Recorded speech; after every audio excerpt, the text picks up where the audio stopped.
Arrêtez de glorifier des idiots. Voilà où on en est en 2024. On vit dans une société où des gens, devant leur écran, gobent n'importe quelle connerie qu'ils voient défiler sur TikTok, YouTube et autres plateformes, comme si c'était la parole divine. Nous vivons dans une époque où l'information est littéralement à portée de main, où on a accès à une tonne de savoir. Certains préfèrent croire aux fantômes en carton-pâte et aux masques en latex que les pseudo-créateurs balancent sur les réseaux. Oui, parce qu'apparemment, c'est plus facile de croire qu'un type avec la caméra tremblante a vraiment capturé l'esprit d'un défunt ou d'un démon, plutôt que de se dire qu'il a juste bien choisi ses filtres et ses effets spéciaux. Des gens qui font des scénarios bidons, mais qui en réalité ont tout planifié à la seconde près. Les portes qui claquent toutes seules, les ombres qui passent dans les couloirs, les bruits de chaînes dans le lointain, même des visages effrayants visibles qui se cachent derrière une porte. Tout ça, c'est du cinéma. Mais voilà, comme ça flirte avec le paranormal, ça fait sensation. L'algorithme de TikTok, YouTube se gave de ce genre de contenu. L'émotion, la peur, le mystère, tout est réuni pour que ça monte dans les vues, que ça génère du buzz et que ses créateurs engrangent des likes à la pelle. Voilà le cœur du problème avec ces faux enquêteurs qui pullulent sur TikTok, YouTube et autres réseaux. Leur soif de sensationnel, leur besoin de vues, de likes et d'adrénaline, ça détruit tout. Ils ont transformé une discipline qui à la base était empreinte de curiosité, de respect des lieux et d'authenticité en un putain de cirque, un spectacle de mauvaise qualité.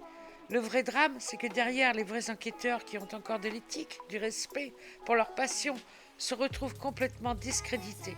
Mais à cause de la vague de faux enquêteurs à outrance, les gens sont devenus complètement sceptiques. Ils voient du fake partout et à force ne font plus confiance à personne. Ce qui est évidemment mon cas. Mais je regarde une enquête paranormale, maintenant je ne sais plus si c'est fake ou réalité. Le mensonge et la manipulation sont tellement devenus la norme que même la réalité, quand elle apparaît sous leurs yeux, ils n'y croient plus. Tout est devenu suspect. Ils pensent que tout est monté de toutes pièces, que tout est une tentative de buzz. Et qui en paie le prix? Les vrais créateurs, comme moi et bien d'autres, qui font leur taf sérieusement. Mais le pire aussi, c'est que ça ternit l'image du paranormal. Avant, c'était un domaine mystérieux, réservé à ceux qui cherchent à comprendre l'histoire des lieux, à trouver des réponses. Maintenant, c'est devenu un foutoir. Ils ont tué l'authenticité, vidé cette pratique de sens profond pour la réduire à une simple course pour l'algorithme YouTube et TikTok. Non seulement ils foutent en l'air la crédibilité de la communauté, ils vont encore plus loin en saccageant les lieux qu'ils prétendent explorer. Sous prétexte que c'est abandonné, ils se permettent de casser, détruire, de tout ravager, sans le moindre respect pour l'histoire des lieux, pour ce qu'ils représentent. Ces types se croient tout permis. Un vrai enquêteur, un vrai urbexeur, un vrai passionné et une règle d'or, ne jamais laisser de traces. Tu explores, tu découvres, tu documentes, tu fais ton enquête paranormale et tu repars en laissant le lieu tel que tu l'as trouvé. Parce que tu sais que ce lieu a une histoire, une âme. Et bien sûr, tout ça est filmé et balancé sur les réseaux pour faire marrer leur audience de débiles. Des mecs détruisent des lieux historiques, c'est devenu du divertissement. Le pire, ce sont les voleurs. Il y a ceux qui ont une idée encore plus pourrie derrière la tête. Se faire du fric, ces charognards. Ils se pointent dans des lieux abandonnés, et pillent tout, ce qu'ils veulent, pour les revendre, des meubles anciens, des pièces historiques, tout y passe. Certains le font en direct sur TikTok. Et oui, en direct. Ils sont là pour remplir leurs poches. Ils ne sont que des parasites qui sont là pour gratter quelques likes et quelques billets. Ils tuent lentement l'urbex, c'est le paranormal. Et toutes ces grosses chaînes de YouTube, toutes ces grosses chaînes, Périgo et compagnie, ça fake à tout va. Quand est-ce que vous allez ouvrir les yeux que ces gens y fake? Ça se voit, punaise, ça se voit. C'est tellement évident, c'est tellement fake.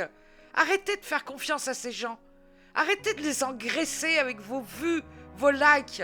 Ils se font de l'argent sur leurs conneries.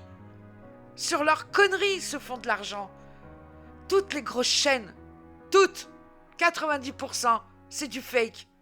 Alors arrêtez d'aller les voir, arrêtez de les soutenir, arrêtez de leur envoyer de l'argent. Ça suffit, c'est des voleurs qui se foutent de vous, des voleurs. Voilà, Bon, je vous laisse. J'ai fait ma vidéo très coup de gueule parce que là j'en ai marre. Et je voulais aussi vous dire qu'en ce moment, ben, je fais pas d'enquête parce que j'ai plus de caméscope. Voilà, il m'a lâché les HS. Alors, ben, j'en ferai quand j'en aurai un. J'en suis désolée. Mais ma chaîne reste là, elle reste ouverte. Mais bon, je voulais vider mon sac, je voulais vous dire tout ça parce que j'en ai ras-le-bol. Là, il y a pas longtemps que j'ai TikTok, il y a que quelques... Il y a quoi? Un mois. C'est hallucinant ce que je peux voir, c'est hallucinant. Voilà, alors je voulais faire cette vidéo coup de gueule. Enfin, vidéo, vous n'allez pas me voir, vous allez juste m'entendre. C'est pas grave. Enfin voilà, voilà ce que j'avais à dire. J'ai vidé mon sac, ça fait du bien. Je vous dis à bientôt, je vous embrasse bien tous mes abonnés adorables que vous êtes. Je vous fais des bisous. Allez, à bientôt.